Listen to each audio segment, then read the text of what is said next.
दर्शकों नमस्कार।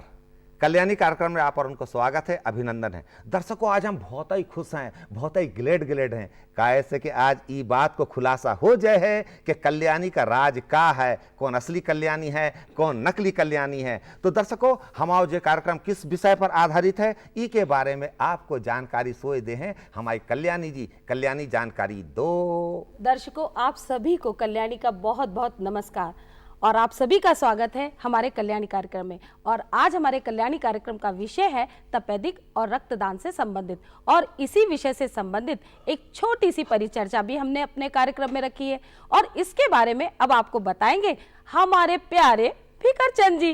फिकरू जी। हाँ जी। फिकरू, फिकरू, अरे फिकरू उठो, क्या हो गया इनको? ये बेहोश तो नहीं हो गए? कि तबीयत तो ठीक है? पानी पानी छिड़क के देखती हूँ, कहीं बेहोश हो गए होंगे तो अभी होश में आ जाएंगे। फिकरू उठो, क्या हुआ फिकरू? तबीयत तो ठीक है ना तुम्हारी? अरे हम तो घर जाए। अरे भैया हम तो घर जाए। उमरी मत आई। अरे ऐसा क्या हुआ? नहीं हम तो घर जाए, हम तो घर फिकरू क्या बचपना लगा रखा है तुमने? बचपना? अरे भैया सबसे बड़ी भूत तो आप ही हो। हाँ हमने देखो इतना अब भी सुविधाएं हती, अभी कल्याणी हती। हम तो घर। अरे फिकरू कोई भूत नहीं है यहाँ, मैं भी तो बैठी हूँ ना। कहाँ है भूत, कहाँ है सुविधाएं? कोई दिख रहा है यहाँ? दर्शकों से पूछ लो। हाँ अरे दर्शकों से क्या पूछ ले। अरे भैया हरो आपने देखा था ना अब भाई कि कल्याणी नहीं थी, सुविधाएं थी। हाँ और अब कभी कल्याणी हो जा रही है। अरे भैया भगवान। फिकरू तुम दिन में भी सपने देखने लगे हो क्या, जो तुम्हें सुविधाएं भी यहाँ नजर आने लगी? अरे सपने कहाँ देख रहे हैं, ये आप दोनों के चक्कर में तो हमारे सब कुछ हराम होगा। वहाँ खाना पीना जे करना वो करना हम कुछ नहीं कर पा रहे। हम तो घर जाए। ओफो फिकरू क्या लगा रखा है तुमने? बैठो यहाँ चुपचाप, कार्यक्रम चल रहा है ना। हाँ इनके चक्कर में तो बस इनकी बातों में मैं उलझ गई ना, तो हमारा आज का कार्यक्रम ना अगले हफ्ते शुरू हो पाएगा। अरे ऐसे ही चलत रहे ना तो अगले हफ्ते का अगले 500 सप्ताह तक नहीं शुरू हो सके कार्यक्रम। हाँ फिकरू हाँ। अब मैं तुम्हें बता रही हूँ। हाँ। तुम जो देख रहे थे वो सपना था और अब तुम्हारा सपना टूट चुका है और अब असलियत में आ जाओ, क्योंकि असलियत में यहाँ सुविधाएं नहीं, मैं हूँ तुम्हारी कल्याणी। दर्शक भी देख रहे हैं मुझे, और अब असलियत में आके तुम हमारा कार्यक्रम शुरू करने में मेरा सहयोग दो। कैसे सहयोग दे? अच्छा जो सपना था ना। ओफो फिकरू अब बाकी बातें बाद में करेंगे, ठीक है? मैं तुम्हें अच्छी तरह से समझा दूंगी कि तुम सपना देख रहे थे और सुविधाएं यहाँ नहीं थी फिलहाल। हाँ पक्का, फिलहाल हमें कार्यक्रम शुरू करना है क्योंकि दर्शक इंतजार कर रहे हैं। तो उनको जल्दी से बताओ कि तपेदिक रोग के बारे में कुछ जानकारी दो। कहा हम बताएं? हाँ हमको तो फिकरू। अच्छा अच्छा ठीक है हम बता देते हैं। दर्शकों भूल चूक गलती माफ, आपके साथ ऐसा हो जाए तो आपकी भी हालत हमारी घाई हो जाए। मानो ठीक है हम आवाज का कार्यक्रम आधारित है तपेदिक पर, टीबी रोग पर। तो दर्शकों हमने आपको पहले ही बताया था कि भैया तपेदिक रोग से डरना नहीं चाहिए। हाँ काहे कि हर आदमी के शरीर में तपेदिक के जीवाणु रहते हैं और कोनो आदमी को भी टीबी हो सकत है। हाँ तो भैया इससे डरने नहीं चाहिए। हाँ मानो अपने स्वास्थ्य का ध्यान रखो, खान पान का ध्यान रखो, और मानो कछु ऐसी गड़बड़ हो जाए तो डरियो मत। हाँ टीबी को पूरा इलाज है, डॉट्स इज द परफेक्ट इलाज ऑफ टीबी। हाँ तो भैया हरो और कोनो भ्रांति ना पालो आप। हाँ फिकरू हाँ। अब जरा कुछ तथ्य भी बता दो हमारे दर्शकों को टीबी से संबंधित। हरी मोती बताइए, जब बहुत ही बड़ी भूतनी आए तो पीछे पड़ गई। तथ्य आप नहीं बताओगी? नहीं तुम बताओ, तभी तो मुझे पता चलेगा कि तुम अपने सपने से बाहर आ चुके हो। बहुत ही जुल्म होगा वो भैया, तथ्य भी बताने पड़े। अच्छा भैया टीबी के मुतालिक जो तथ्य हैं कि अगर आपको 3 सप्ताह तक खांसी आए तो समझ लो टीबी नहीं मन हो सकत है। जैसे 3 सप्ताह तक खांसी ठीक ना होए, खकार बल बल बल बल बल बल बलगम में खून आए तो ऐसा ही है ना। हाँ ऐसा ही है। अगर खून आए तो भैया स्वास्थ्य केंद्र पर जाओ, जांच कराओ, और अगर ऐसी कछु गल हो जाए तो डॉट्स इज द परफेक्ट इलाज ऑफ टीबी। ठीक है ना फिकरू हाँ तुम्हारी तबीयत ठीक हो गई है ना, या अभी भी कुछ गड़बड़ है? अरे बहुत ही गड़बड़, ऊपर नीचे सब कुछ हो जा रहा है। क्या गड़बड़ है सब? चुको ये तो थे कुछ तथ्य टीबी से जुड़े जो कि अभी फिकर चंद जी ने आपको बताए, और अब मैं आपको इछावर ले जाने वाली हूँ। पूछिए क्यों? पता है ना फिकरू? क्यों? क्यों? अरे तुम तो ऐसे बात कर रहे हो जैसे तुम कुछ जानते ही नहीं। अरे हमको तो कछु नहीं मालूम। इछावर ले जाके मारेंगी दोनों मिलकर के हमको। नापते तुम इछावर गए थे ना, डॉक्टर साहब से बातचीत भी की थी और हमको बताया भी नहीं, और ऊपर से नाटक कर रहे हो कि मुझे नहीं पता। अब कल्याणी जी हम अकेले इछावर काहे को गए थे, सच्ची सच्ची बता दें। बताओ। हम आप दोनों से पीछा छुड़ाना चाह रहे थे। पीछा? कब से कहाँ हम अकेले वहाँ सुखी थे, बहुत ही अच्छा आपने सब कुछ। अच्छा, तो अब इतने शातिर भी हो गए हो तुम कि हमें लिए बना ही चले गए डॉक्टर साहब के पास और बातचीत भी कर डाली उनसे। अरे सातिर की बात कर रही हुई थे। हाँ, अभी सब कुछ सतर होगा वो इतना ऊपर से, लेकिन ये तो सब खैर खल्लास। हाँ। दर्शकों, फिकर चंद जी ने जो भी वहाँ बातचीत की डॉक्टर साहब से, डॉक्टर बीबी शर्मा जी से, इस संबंध में बातचीत की कि टीबी और HIV एड्स के बीच क्या संबंध है। ठीक कह रही हूँ ना? तो वही बातचीत आप भी देखिएगा और सुनिएगा, लेकिन उससे पहले हम लेते हैं यहाँ पर एक छोटा सा विराम। क्या हाल है भाई? आइए संतोष बाबू। नहीं तो टीबी का इलाज कठिन हो जाता है। डॉट्स, पूरा कोर्स, पक्का इलाज। संतोष बाबू, अब तो तुम्हारी तबीयत पहले से बेहतर लग रही है। अरे इलाज तो ठीक से चल रहा है ना? बेहतर, बल्कि अब तो मैंने दवा भी खानी छोड़ दी है। मतलब डॉट्स का कोर्स बीच में ही छोड़ दिया? हाँ, जब 2 महीने में इतना आराम आ गया तो फालतू में 6-8 महीने क्यों दवा खाऊं?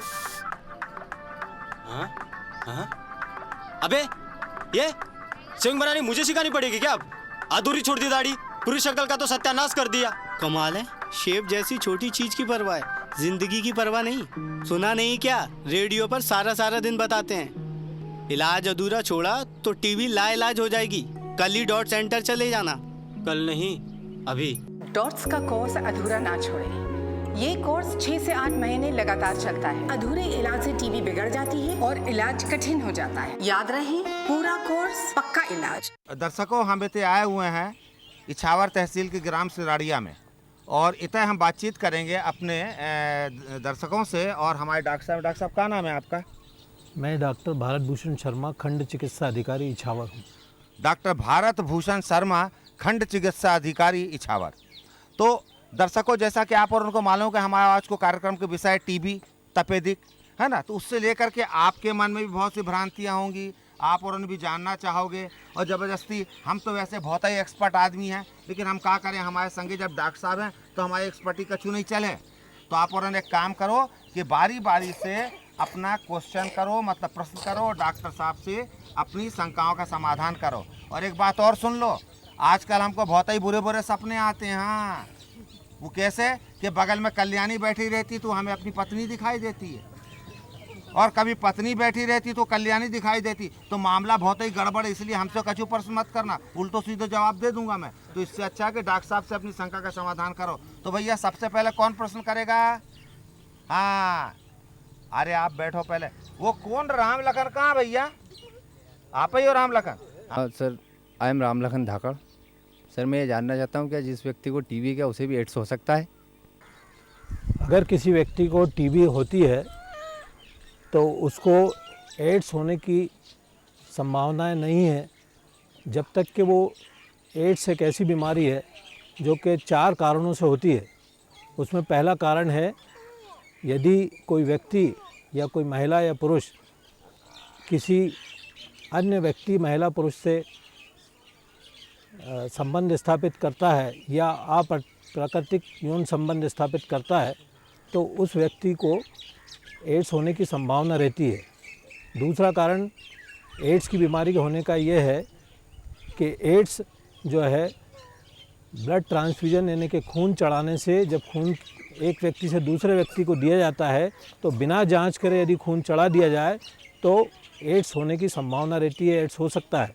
तीसरा कारण है संक्रमित सुई, जो गांव में इंजेक्शन लगाए जाते हैं बिना उबाले, बिना देखे, जो नीम हकीम इंजेक्शन लगाते हैं, उन इंजेक्शनों के द्वारा जब लगाया जाता है तो उससे एड्स के विषाणु मनुष्य के रक्त में चले जाते हैं और उससे एड्स होने की संभावना रहती है। और चौथा कारण एड्स होने का है माँ से बच्चे को, अगर गर्भवती माता रहती है तो उसके बच्चे को एड्स होने की संभावना रहती है। तो ये 4 कारणों से एड्स होता है।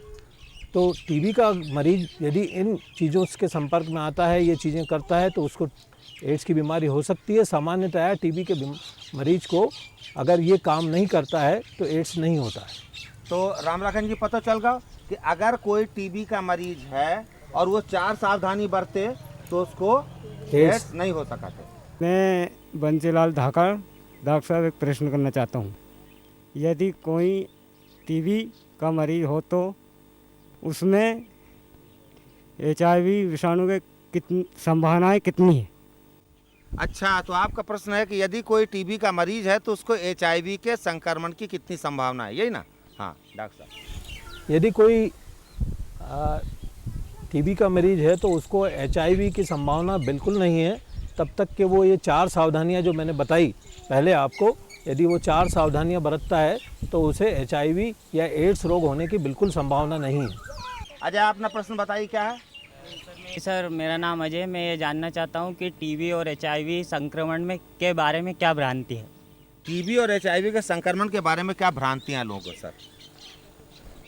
एचआईवी जो एड्स रोग है उसके मैंने आपको 4 जो मुख्य कारण बताए हैं, उस वजह से एड्स का रोग होता है। इसके अलावा भी लोगों के दिमाग में कई सारी भ्रांतियां रहती हैं एड्स रोग के संबंध में।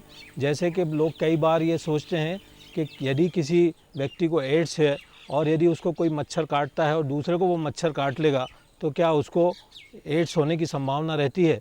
तो मैं इस बारे में कहता हूँ कि एड्स उसको होने की संभावना नहीं रहती।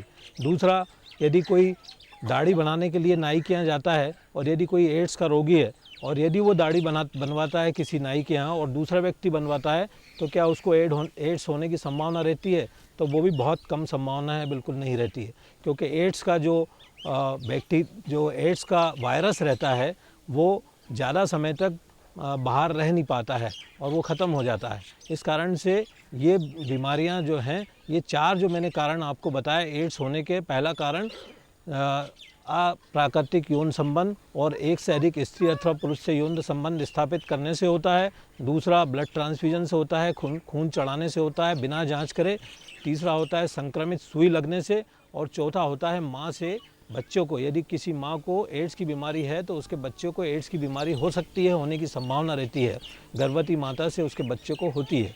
ये 4 चीज़ों के अतिरिक्त एड्स और किसी तरीके से नहीं होता है। कृष्णा वर्मा जी, हाँ आपका क्या प्रश्न था? डॉक्टर साहब, मैं श्रीमती कृष्णा वर्मा सिराड़ी से मैं ये पूछना चाहती हूँ कि अगर किसी गर्भवती महिला को टीबी हो सकती है तो उसके बच्चे को भी हो सकती है या नहीं?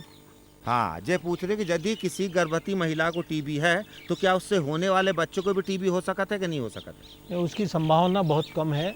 यदि टीबी की बीमारी माँ को होती है तो बच्चे में होने की संभावना बहुत कम है। लेकिन इसका मतलब ये नहीं है कि गर्भवती माता उसका इलाज ना करे।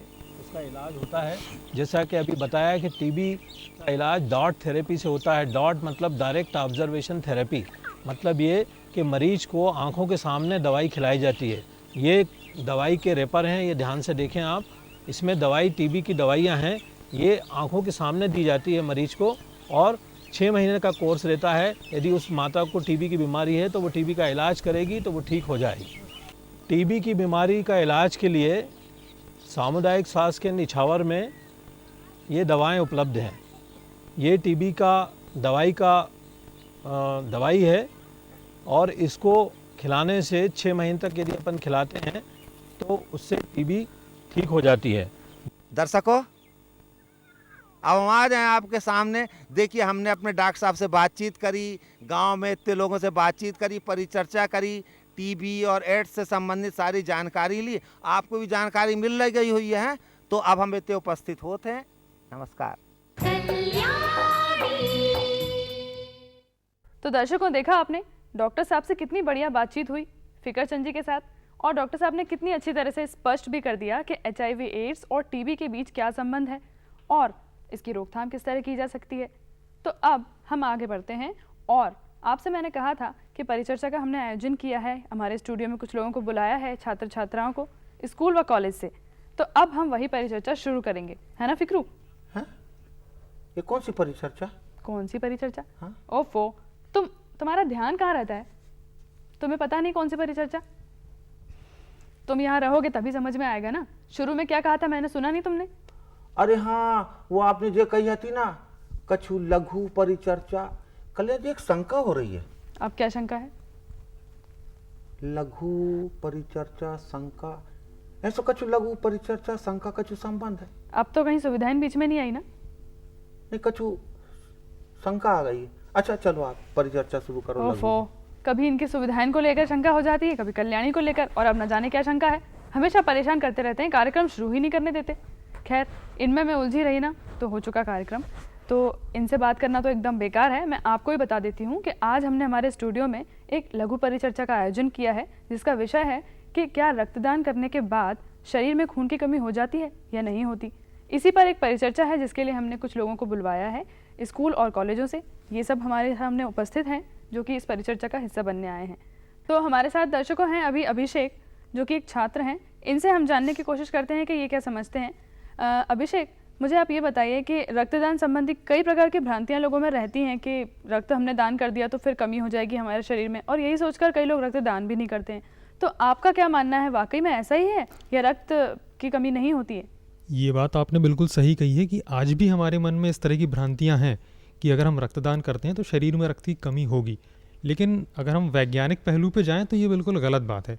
अगर हम इसका उदाहरण लेके अगर चलते हैं कि अगर कोई भी युवक है वो अगर रक्तदान करता भी है तो 24 घंटे के अंदर उस रक्त का फिर से निर्माण हो जाता है, मतलब हम उस रक्त को रिकवर कर लेते हैं 24 घंटे के अंदर। इसके अलावा अगर वो युवक नहीं भी है तो भी अधिक से अधिक 2 दिन लगते हैं उस रक्त का पुनर्निर्माण होने में। तो ये भ्रांति तो यहाँ पे बिल्कुल गलत हो जाती है कि अगर हम रक्तदान कर रहे हैं तो रक्त की कमी हो जाएगी। और फिर एक पहलू ये भी हमें सोच के चलना चाहिए कि हमारे रक्तदान करने से कितने लोगों को फ़ायदा हो रहा है, क्योंकि ज़रूरत बहुत ज़्यादा है। लोग अवेयर नहीं है तो इस अवेयरनेस को हमें बढ़ाना चाहिए। जी, बिल्कुल सही बताया आपने। ऐसा ही होना चाहिए। आप लोगों को पता होना चाहिए कि रक्तदान करने से कमी नहीं होती है खून की, बल्कि बनता है, पुनर्निर्माण होता है। तो आइए हम जानते हैं अगले हमारे जो छात्र हैं हमारे साथ, इनसे कि ये क्या सोचते हैं। जी, आपका नाम? नवीन। नवीन जी, आप भी बताइए ये कि क्या आप समझते हैं ऐसा ही कि शरीर में रक्त की कमी हो जाती है या वापस बनता है? नहीं जी, मैं इस बात को बिल्कुल नहीं मानता कि रक्त वापस नहीं बनता है। जहाँ तक कि मेरा मानना है, हमारे शरीर में रक्त कोशिकाएं जो होती हैं, 2 प्रकार की रक्त कोशिकाएं होती हैं, सफ़ेद और लाल। जो लाल कोशिकाएं होती हैं वो सबसे ज़्यादा महत्वपूर्ण होती हैं, वही हमारा रक्त बनाती हैं। और ये रक्त कोशिकाएं 120 दिन बाद वापस दोबारा बनती हैं। तो रक्त जो हमारा शरीर में बनता है वो वापस बार बार बनता रहता है। हर 120 दिन बाद हमारे शरीर में रक्त दोबारा बन जाता है। तो अगर हम रक्तदान भी करते हैं तो उसी प्रक्रिया के दौरान हमारे शरीर में रक्त वापस दोबारा बन जाता है और वापस से हम उतने ही स्वस्थ हो जाते हैं जितने रक्त देने के पहले होते हैं। और वैसे जैसे अभिषेक ने कहा कि 24 घंटे में रक्त वापस बन जाता है, तो इससे कोई नुकसान नहीं होता है।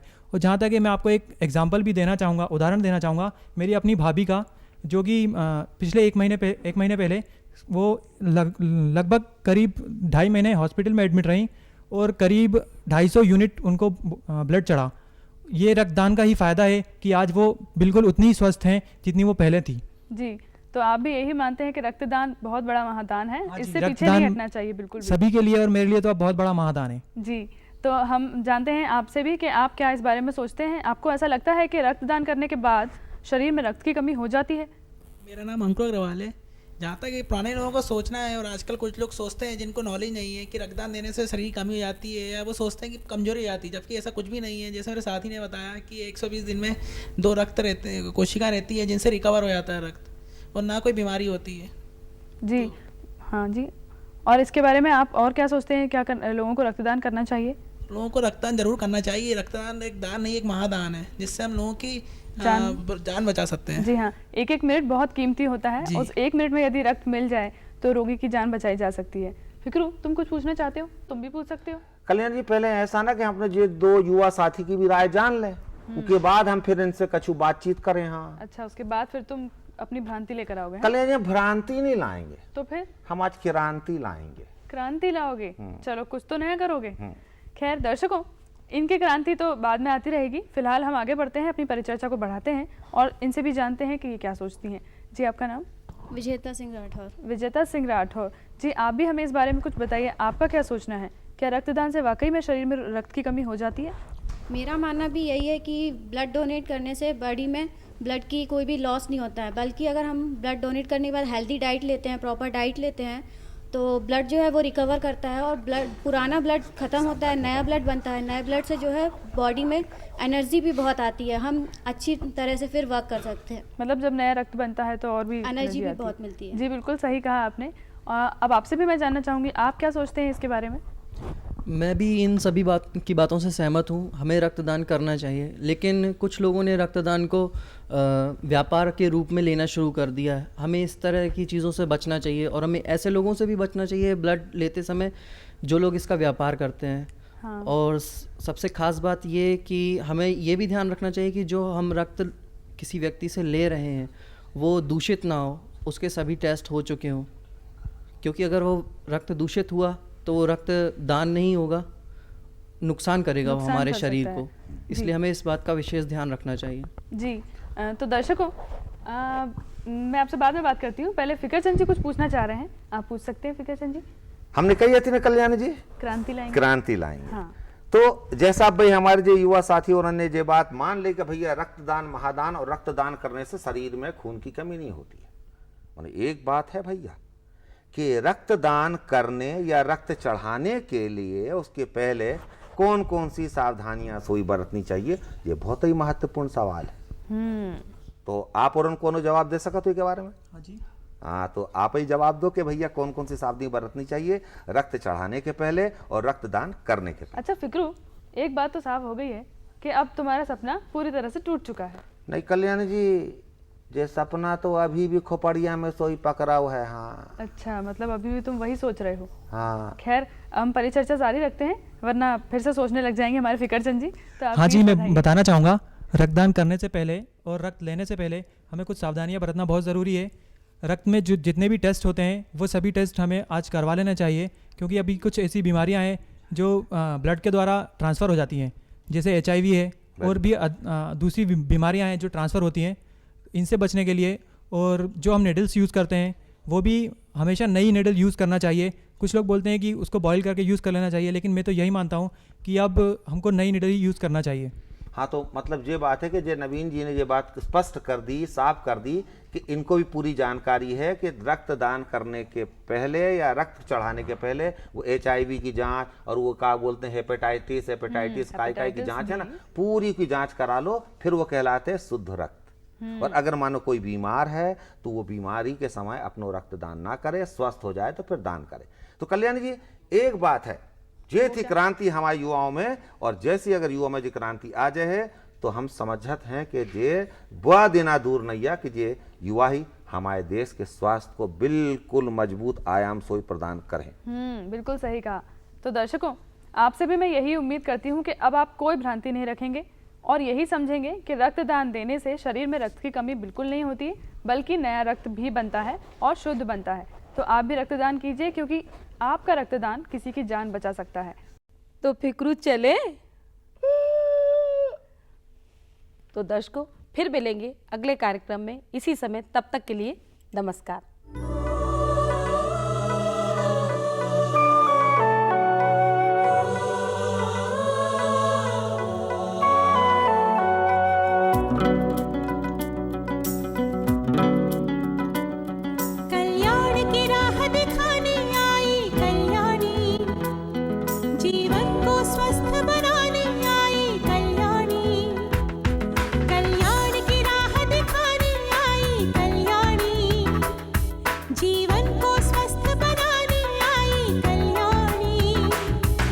गुणकारी